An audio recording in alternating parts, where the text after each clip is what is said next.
Hi, this is Troxel. In today's tutorial, we're going to take a look at how to browse through a directory and find the newest file that was added there. We're also going to modify that so that it can also look through subdirectories as well. And then the newest file will add to the timeline at the cursor position, but that will be for the next tutorial. So for this tutorial, let's just look to see how we can browse through a folder and then find the newest file that is there. So let's take a look at the code. Here is our standard script with all of our usings, our namespace, our class 1, then we have our public Vegas variable, and then we set our variable myVegas equal to Vegas. For the next line, I created an array called good extensions, and here is what I put inside the array. And this will allow it to look for MP4, MOV, AVI, JPEG, GIF, and PNG files, as well as MP3 files.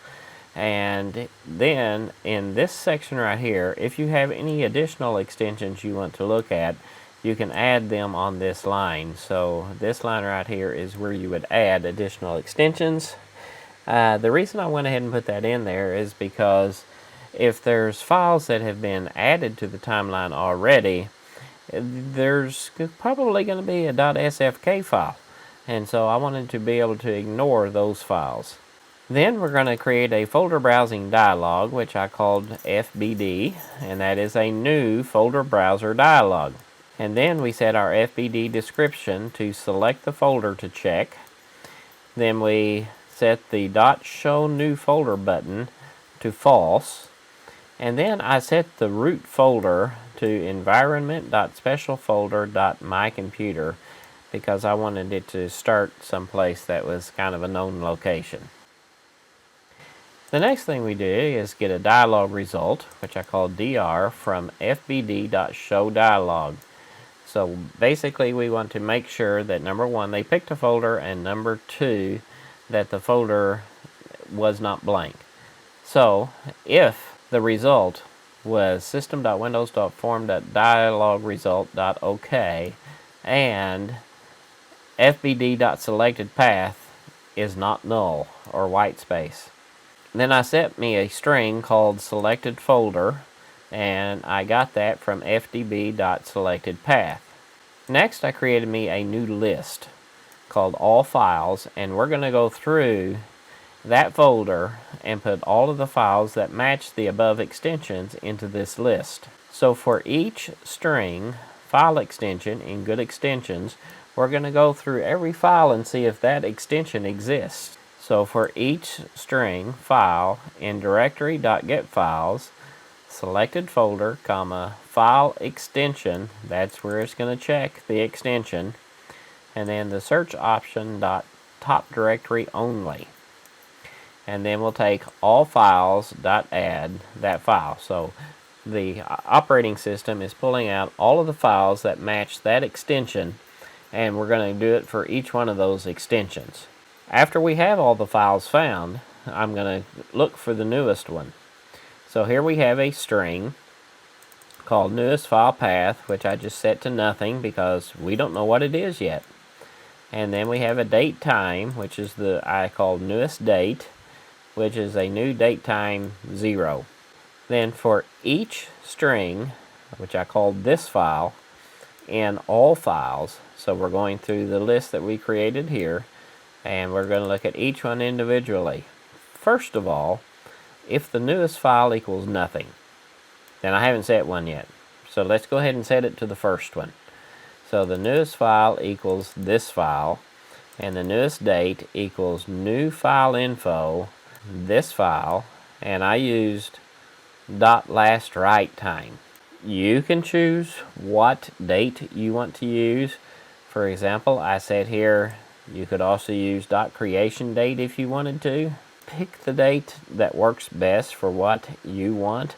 I figured last write time is going to let us pick the one that was modified last. If it was blank, we want to set those two things.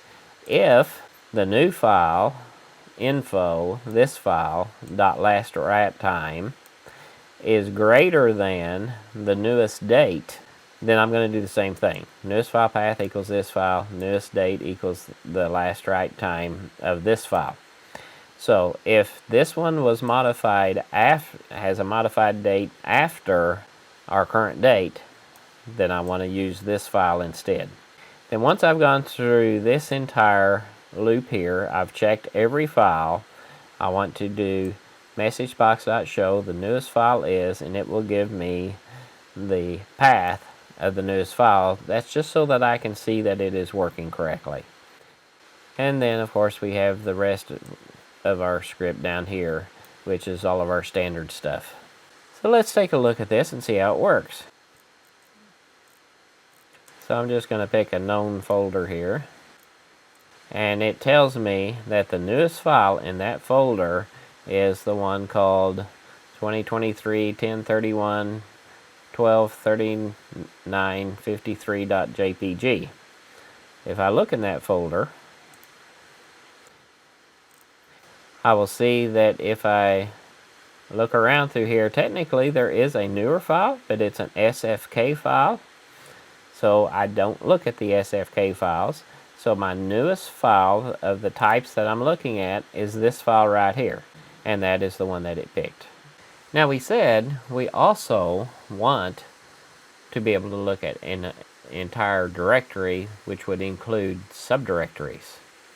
And actually that is a very simple change to this script. So let's take a look at the change that will take, and we'll run it again and see what file we get this time. Right here is where we're actually getting the files, and it is checking the file extension, and we have it set to top directory only.